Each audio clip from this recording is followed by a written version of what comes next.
말씀의 제목 한번 읽어봅니다. 시작. 예수님과 부르실 새 노래. 우리는 피조물이기 때문에 육신을 가지고 있어서 제한을 받습니다. 시간의 제한을 받고 공간의 제한을 받지만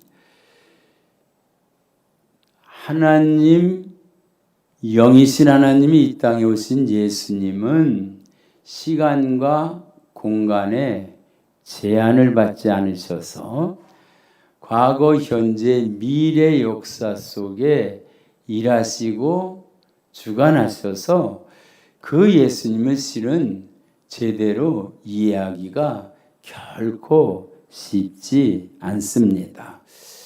오늘 말씀의 제목은 예수님과 부르실 새 노래. 이 노래는 영원한 천국에까지 가서 부를 노래인 줄 믿습니다. 영원히 천국 가서 부를 그 노래는 구원의 노래. 할렐루야. 이후에 천국 올라가 더 좋은 노래로 날 구속하시는 애를 늘 찬송하겠네. 불러도 또 아쉬운 그 찬송을 부를 그 은혜의 복된 시간, 그 말씀의 진미를 깨닫는 복된 시간 되시기를 주님의 이름으로 축원합니다. 오늘 말씀은 우리가 흔히 금식에 대한 말씀으로다가 많이 이해하고 있지만 실은 말씀의 흐름을 보면 오늘 설교 말씀이 지난주에 이어서 보면 11번째 이어지는 그러한 설교의 말씀입니다. 마태, 마지막으로 제자로 부름받은 그러한 제자가 마태지요. 그 마태가 부름받아서 많은 사람들은 멸시했고 따돌림을 받았고 사람 취급하지 못하는 그 공허하고 허전하며 세상에서는 돈은 많은 세리였지만 그러나 찾아와서 사랑으로 품어주시고 안아주시고 제자 삼아주신 그 은혜에 감사해서 그래서 아주 융숭한 그러한 잔치자리를 베푸는 것으로 이어지는데 그때가 공교롭게 금식 절기와 겹치게 되므로 금식에 대한 논쟁이 함께 오늘 본문 말씀에 등장하게 됩니다. 그래서 예수님과 함께 그 잔치 자리가 벌어지는데 그런데 그 잔치 자리에 오늘 본문 말씀 14절에 보면 요한의 제자들이 있고 또 바리새인들도 거기에 있습니다. 그런데 그 자리는 잔치자리예요. 잔치자리면은 많은 음식이 차려 있고 풍악도 울려지는 가운데 즐겁고 기쁜 자리가 되어지는데 그런데 그때 시기적으로 보면 요한은 실은 그 왕의 부정한 행동에 대한 이빠른 소리를 해서 옥에 갇혀 있는 그러한 상황이고 결국 거기서 순교를 당하는 그러한 때가 가까울 때입니다. 그때 그 잔치자리에서 기쁘고 즐거워야 하는데 오늘 14절에 보니까 요한의 제자들이 또 바리새인들 그들이 함께 예수님께 나와서 그래서 따지는 거예요. 당신의 제자들은 금식하지 아니하나이까. 지금 잔치가 벌어져서 즐겁고 풍악이 울려지는 가운데 막 기쁨이 충만한데 따지고 묻고 시비를 걸고 하니까 갑자기 분위기가 썰렁해집니다.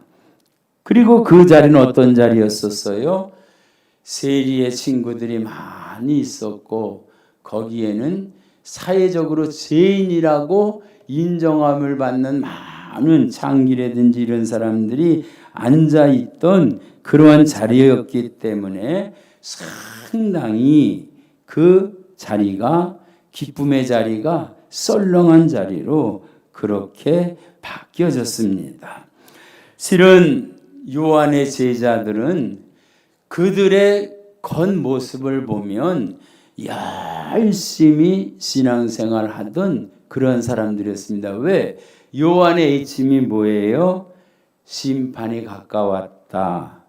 회개하라. 죄를 거부하고 철저히 경건한 삶을 살라. 그러다 보니까 그들은 자연적으로 금식을 하면서 신앙생활에 빠져들어가는, 그래서 금식하는 것이 신앙생활의 핵심적인 수단이 되어져서 금식을 하면 신앙생활을 잘하는 사람처럼 인정되고, 금식을 안 하면 신앙생활을 안 하는 것. 이것은 바리새인도 마찬가지입니다. 소득의 11조를 드리고 그리고 금식을 일주일에 이틀씩이나 하면서 하는 것이 자랑처럼 느끼는 그러한 가운데 예수님 앞에 왜 당신의 제자들은 금식하지 않습니까? 라고 그렇게 물어보는데, 그런데 여기에 이 비난은 바로 바리새인들이나 또는 요한의 제자들과 맥을 같이 합니다. 왜? 그들은 금식이라고 하는 것은 욕망을 다스리고 죄를 멀리하는 신앙생활의 핵심 도구로다가 그렇게 인정하는 그러한 신앙생활의 보편적으로 느끼는 그러한 삶이었기 때문에 그렇죠. 그런데 예수님은 그들이 전혀 상상치도 못한 그러한 대답을 합니다. 그게 뭐냐면 혼인잔치와 신랑에 대한 비유의 말씀입니다. 우리가 많은 사람들이 예수님을 오해한 게 뭐냐면 산상수훈에서 설교할 때도 그렇고 예수님은 설교하는 사람, 단지 가르치는 사람으로 오해를 했지만 예수님의 실제적인 모습은 뭐냐면 예수님 자신을 나타내 보여주시고 예수님이 누구신지를 깨우쳐 주시면서 그들이 어렵게 신앙생활을 하고도 구원받지 못하는 그들에게 예수님이 구원의 길을 활짝 열어주셔서 예수님만 믿으면 구원 얻는다. 나와 함께하면 자유함을 얻을 수 있다. 구원 얻는 것은 그렇게 인간의 노력과 수고로 힘들게 얻을 수 없는 것이다 라고 하는 그 진리를 가르쳐주기 위한 것인데 그들은 거기까지에 대한 영적 깊이는 깨닫지 못합니다. 그래서 예수님은 예수님의 그 자신에 대한 정체성을, 사역을 그들에게 깊이 보여주는 비유가 뭐냐 하면 신랑에 대한 비유입니다. 다시 말하면 예수님은 잔치를 통해서 예수님이 누구시냐? 신부를 찾아온 신랑, 구원자 예수님이시다라고 하는 이 사실을 깨우쳐 주는 거예요. 이 말씀은 나중에 예수님이 제자들을 파송할 때 이해하지 못할 말씀 속에 비밀이 들어 있습니다. 너희는 이방인의 길로도 가지 말고 사마리아 사람들의 길로도 가지 말고 이스라엘의 잃어버린 영혼을 잃어버린 양에게로 가라 그랬는데 그 말씀이 예수님의 복음 사역과 신앙의 흐름과 사도행전의 흐름과 복음의 흐름과 보면 맥이 맞지 않습니다. 왜? 사마리아로도 가지 말고 이방인에도 가지 말라 그렇게 말했는데 복음은 바울을 통해서 이방인에도 전해졌고 그렇게 따지면 우리도 이방인이었지만 복음이 전해졌잖아요. 거기서 말했던 이스라엘의 잃어버린 자에 대한 것은 자세히 말씀인데 그는 누구냐 하면 구원받을 하나님의 백성인데 아직 구원의 길에 들어가지 못할 구원받을 영혼, 다시 말하면 생명책에 기록된 자들, 그들을 예수님은 잃어버린 양이다라고 표현됐고, 예수님이 이 땅에 오신 목적은 누구예요? 잃어버린 양을 찾으러 왔는데 그 양의 실질적인 그러한 그 사람들은 누구냐? 생명책에 기록된 자. 생명책에 기록된 자는 최종적으로 누구냐? 신랑 되신 예수님과 신부된 교회. 할렐루야. 그 이름 속에 저와 우리 성도님의 이름도 있는 줄 믿습니다. 그래서 성경을 깊이 보게 되면 구약의 선지자들이 하나님과 이스라엘의 관계를 몇 가지로 표현했지요. 하나님, 하나님의 백성. 그런데 더 깊은 관계를 말했을 때에는 신랑과 신부로 표현을 합니다. 한번 우리 성경 말씀 봅니다. 이사야 62장 5절 말씀 우리 함께 보십니다. 우리 다 같이 먼저 읽어봅니다. 시작. 마치 청년이 처녀와 결혼함같이 내 아들들이 너를 취하겠고 신랑이 신부를 기뻐함같이 내 하나님이 너를 기뻐하시리라. 할렐루야. 여러분 성경을 깊이 알고 보면 창세기 에덴 동산에서부터 시작해서 요한계시록 19장 어린 양의 혼인잔치까지 보면 다 결혼잔치로 이어져 있는 것을 보게 됩니다. 예수님이 처음 기적을 베풀었던 것도 물로 포도주를 만든 것도 가나 혼인잔치지요. 그 다음에 첫 번째 이 예수 성취라고 하는 마태복음 3장에서부터 시작해서 설교 시작할 때 예수님이 요단강에서 세례를 받으실 때 인류의 죄를 지고 인류의 모든 죄를 전가받으신 예수님의 세례는 죄 씻음의 세례가 아니라 인류의 죄 전가의 세례라고 그랬죠. 우리의 모든 죄를 전가받으셔서 십자가에서 해결해 주셨는데 그때 성령이 임할 때에 내렸던 성령의 특징이 짐승으로 나타났는데 그때 그 짐승이 비둘기라고 그랬죠. 비둘기의 특징이 뭐였었다고요?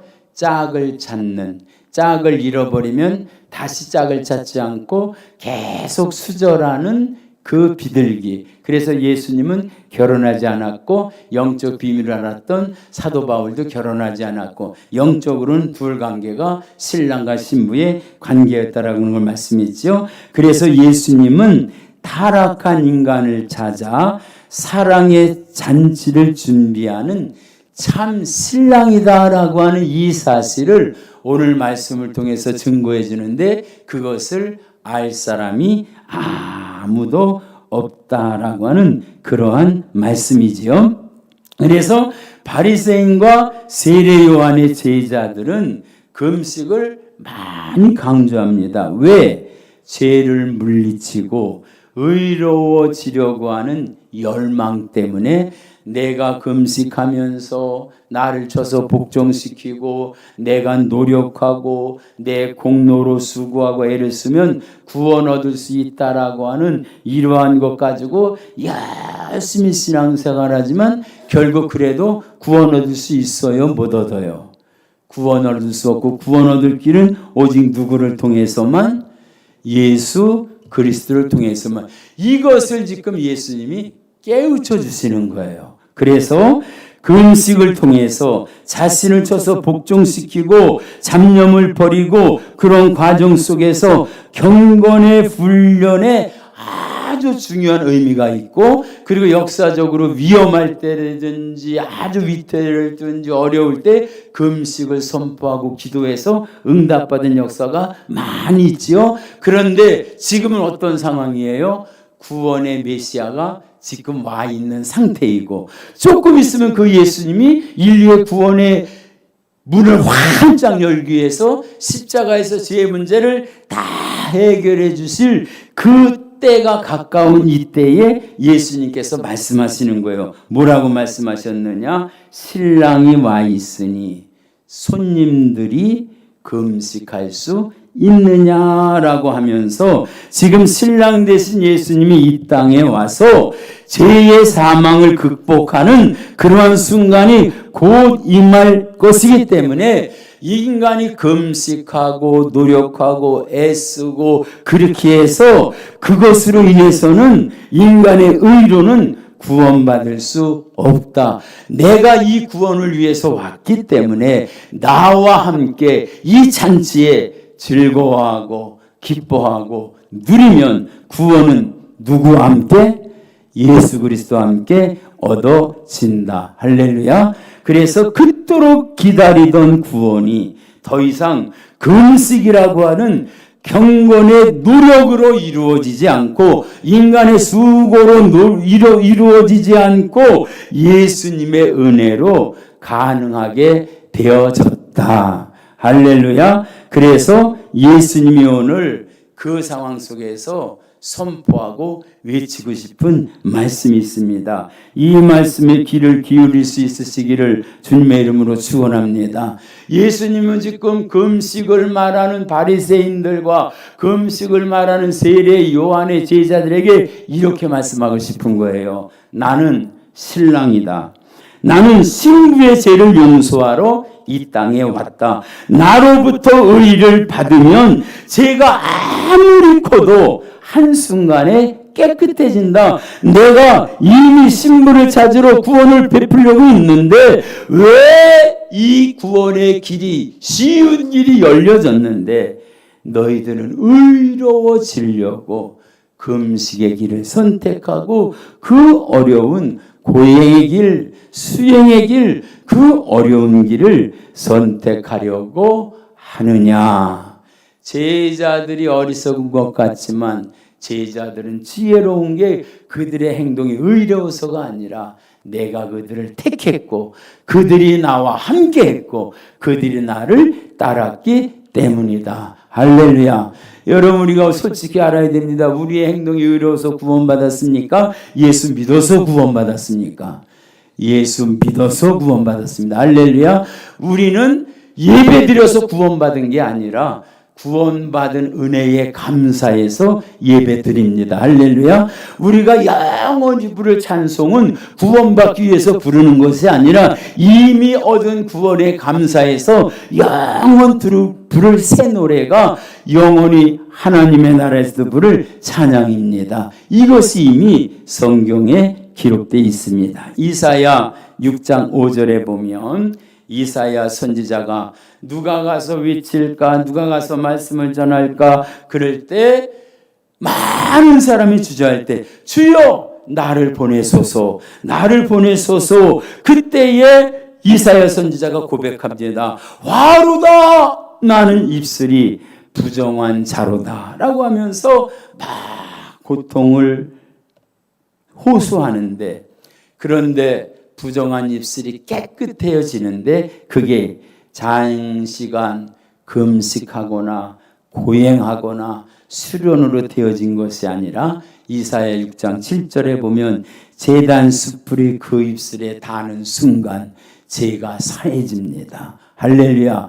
예수님의 죄를 다 사해신 다음에는 그 예수님을 믿기만 하면 구원을 받습니다. 할렐루야. 그래서 예수님 안에서의 죄사함 역시 즉각적으로 완전히 이루어집니다. 그러니까 십자가에서 죽음을 당하는 그 극악무도한 중죄인이 예수님이 구원자임을 알고 당신의 나라가 임하거든 나를 기억하옵소서라고 할 때 누가복음 23장 43절에서 예수님이 그때에는 십자가에서 구원을 다 이루시기 전이었어요. 그럼에도 불구하고 예수님은 전능하시기 때문에 시간적인 초월에 구애를 받지 않지요. 예수님의 말씀은 그대로 성취되는데 예수님 뭐라고 말씀하셨어요? 오늘 내가 나와 함께 낙원에 있으리라.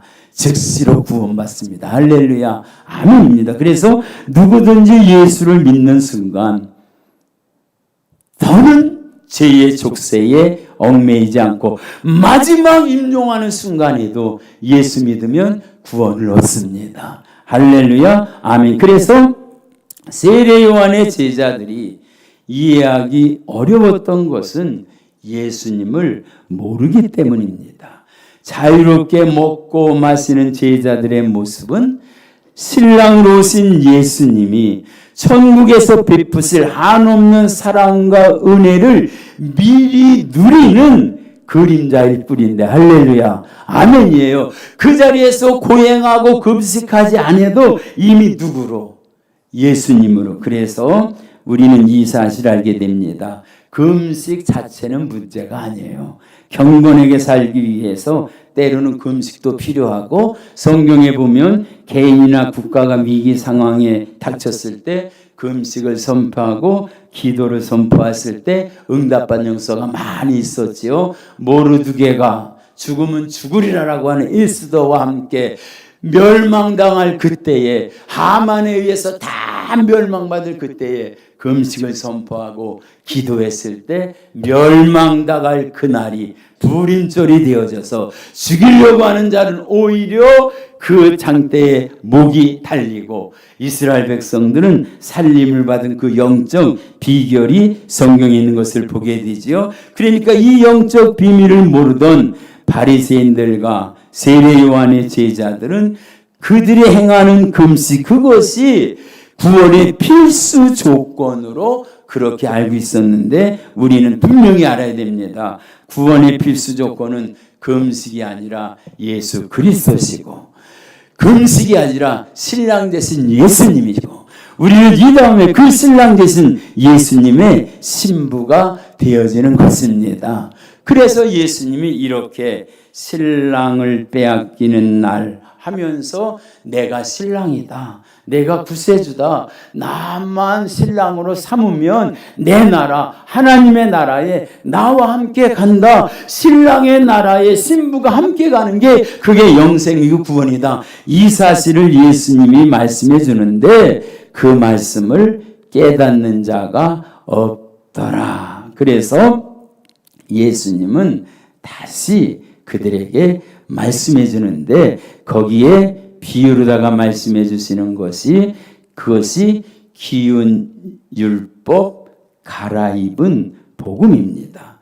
저쯤에 신랑으로 오신 잔치집의 신랑이 예수님이다라고 하는 사실을 이해하지 못하니까 예수님은 더 깊게 이해하기 쉽게 설명한 것이 뭐냐 하면, 생배 조각을 낡은 옷에 붙이는 자가 없나니 이는 기운 것이 그 옷을 단기어 헤어짐이 더한다. 쉽게 얘기하면요, 낡은 옷에 새천을 그것으로 꼬매놓고 땡기면 낡은 옷은 찢어지지만 새천은 그대로 있죠. 여기서 의미하는 새천의 의미는 누구예요?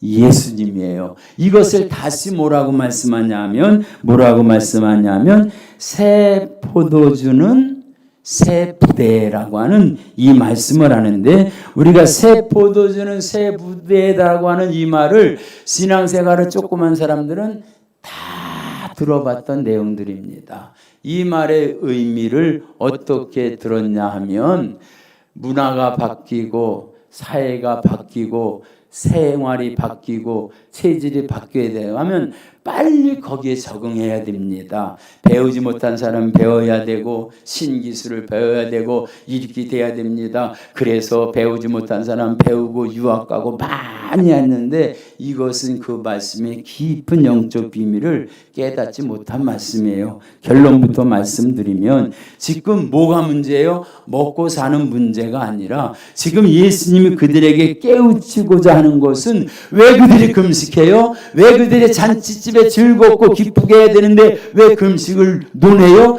그들에게 있어서 목적은 구원받는 데 있는 거예요.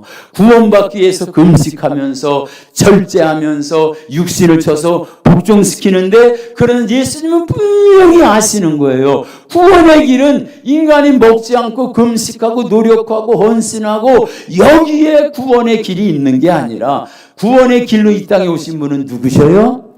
그래서 그 예수님 나를 믿으면 구원을 얻는데, 그런데 그 사실을 모르기 때문에 예수님은 이렇게 말씀하시는 거예요. 예수님은 스스로 완전한 의를 소유하신 분입니다. 그래서 아무리 죄인이라도 예수님의 의를 덧입으면 구원을 받습니다. 그래서 생배 곧 새 옷 대신 예수님을 믿는 자는 그분의 의로움을 덧입으면 구원을 누리게 됩니다. 할렐루야. 이것을 예수님이 지금 말씀해 주고 있는데 이 바리새인들은 이것을 깨닫지 못해요. 그래서 구원은, 한번 따라서, 구원은 예수님이 특별히 사랑하고 택한 자들만이 허락받은 선물입니다. 그 선물을 여기 있는 저와 우리 성도님이 받으신 줄 믿습니다. 그래서 예수님은 새 옷과 헌 옷의 비유가 충분히 전달되지 않자 다시 한번 또 깨닫게 해주시는 거예요. 그러니까 뭐예요? 신랑 대신 예수님을 말했는데도 이해하지 못해요. 겉옷과 새 옷을 얘기했는데도 이해하지 못해요. 그러니까 마지막에 또 세 번째 뭐 얘기했냐 하면 새 부대와 낡은 가죽 부대를 비유해서 말씀하는데, 예수님의 말씀은 결코 옷이나 포도주나 세상적인 삶에 의무가 있는 게 아니라 예수님의 비유 속에 다 들어있는 것은 누구에 대해서 말씀하신다고요? 예수님은 예수님 자신에 대해서 말씀해 주시고 계신 거예요. 그래서 오늘 말씀의 핵심은 이것을 꼭 아셔야 됩니다. 새로운 포도주, 새 포도주는 예수님입니다. 할렐루야. 새 포도주는 예수님 자신이며 낡은 가죽 부대는 금식과 같은 인간의 방법으로 구원을 얻으려고 하는 헛된 시도입니다. 그러니까 예수님 없이, 새 포도주 없이 낡은 가죽 부대를 자꾸만 고집하면서 금식 같은 인간의 방법으로 노력하고 수고하고 애쓰고 아무리 100일 기도 만배의 절을 하고 갖은 수고를 다 해도 인간은 스스로 구원받을 수 없다. 할렐루야. 오늘 새 포도주 대신 예수님을 마음속에 온전히 영접할 수 있는 은혜가 있으시기를 주님의 이름으로 축원합니다. 그래서 이 금식에 대한 말씀은 마태복음, 마가복음, 누가복음에 다 기록되어 있습니다. 특별히 누가복음에는 묵은 포도주를 마시고 새 포도주를 원하는 자가 없다라고 말해요. 과거에 얽매여서 자꾸 과거의 것만, 그게 누구예요? 바리새인. 자꾸만 율법만 붙잡는 거예요. 자꾸만 계명만 붙잡는 거예요. 그런데 율법이 아니라 계명이 아니라 우리는 복음, 예수 그리스도, 할렐루야, 이것을 붙잡아야 되는데 자꾸만 묵은 것, 율법과 계명과 권석, 지학 등 인간의 상식과 논리력으로만 구원받으려고 하는 그들에게 새 것 뭐예요? 예수 그리스도를 믿는 자에게 주시는 하나님의 은혜의 구원, 은혜의 복음, 할렐루야. 그래서 예수님께 택함받은 자들은 이런 율법의 부담에서 벗어나서 주님 안에서 먹고 마시는 기쁨으로 참여합니다. 다시 말하면 여러분 기쁘게 예수 믿으시기를 주님의 이름으로 축원합니다. 예수 믿는 것이 기뻐야 돼요. 억지로 믿는 게 아니에요. 부담이 아니에요. 기쁨으로 믿고 즐거움으로 믿고 마치 예배가 잔치가 돼야 돼요. 그래서 누구는 그러더라고요. 불교는 장사집 같고 유교는 제사집 같고 우리 기독교는 잔치집 같다. 항상 예배가 잔치집 되어지시기를 주님의 이름으로 축원합니다. 그래서 그들에게는 새 포도주의 맛, 죄인을 넉넉히 용서하고 살려주는 은혜의 맛, 할렐루야. 그래서 죄인이면서도 기쁘고 즐겁게 잔치집을 참여하는데 바리새인과 세례 요한의 제자들은 의롭게 산다고 노력하면서도 그 기쁨의 잔치 자리에 새 포도주 예수 그리스도 안에 오지 못합니다. 오늘 이 시간 우리는 예수 그리스도 안에서 구원 얻은 자로서 새 포도주인 예수님 안에서 천국의 구원을 맛본 자로서 이 땅에서도 천국을 맛보며 기쁨으로 살아가는 저와 우리 성도님 교회가 되시기를 주님의 이름으로 축원합니다. 그래서 우리는 뭐라고 고백해야 돼요? 오직 예수, 예수님 최고. 할렐루야. 오늘 이 시간 우리가 함께 고백하기를 원합니다. 주님, 내가 나된 것, 구원 얻은 것은 내 노력이 아닙니다. 내 수고가 아닙니다. 십자가에서 다 이루어주신 주님의 은혜입니다. 그래서 우리가 영원히 구원받은 자로서 영원히 천국에서 부를 눈에는 내가 구원받은 것은 바로 하나님 아버지의 은혜입니다. 우리는 부흥이라는 말을 계속 사용해 왔습니다. 예수 부흥은 우리가 이것을 알아야 돼요. 예수 부흥은 예수님이 많은 사람들에게 예수님 자신을 나타내주고 예수님을 아는 거예요. 오늘 이 시간 예수님을 아시는데 그 예수님이 나의 기쁨 되시고 나의 구원 되시고 나의 천국 되시고 그 예수님으로 마음껏 찬송하며 이 예수님 부흥시대에 예수님이 더욱더 선명하게 드러나는 그리고 그 예수님을 기피하는 저와 우리 성도님 교회가 되시기를 주님의 이름으로 축원합니다. 오늘 말씀 결론집니다. 오직 예수님만이 우리의 구원이시고 완전한 의를 가지신 분이시고 제사함의 권세를 가지신 분이시고 예수님과 함께 있다면 그 구원을 위해서 우리는 금식 같은 고행 같은 어려운 수고 같은 경건을 쌓을 필요는 없습니다. 그러나 신앙의 경건을 위해서 때로는 금식도 필요하지 금식을 거부하는 것은 결코 아닙니다. 오늘 이 시간 너희는 왜 금식하느냐? 제가 결론을 짓습니다. 저희한테 한번 물어보세요. 목사님 왜 금식하세요? 한번 물어보세요. 시작. 3년 전에 제가 충격을 받은 몇 가지 5년 전에 일이 있습니다. 송구영신 예배 때 기도 제목을 적으라 그랬더니 하나님 아버지 간절히 기도하고 나옵나니 목사님 배 좀 들어가게 해주세요.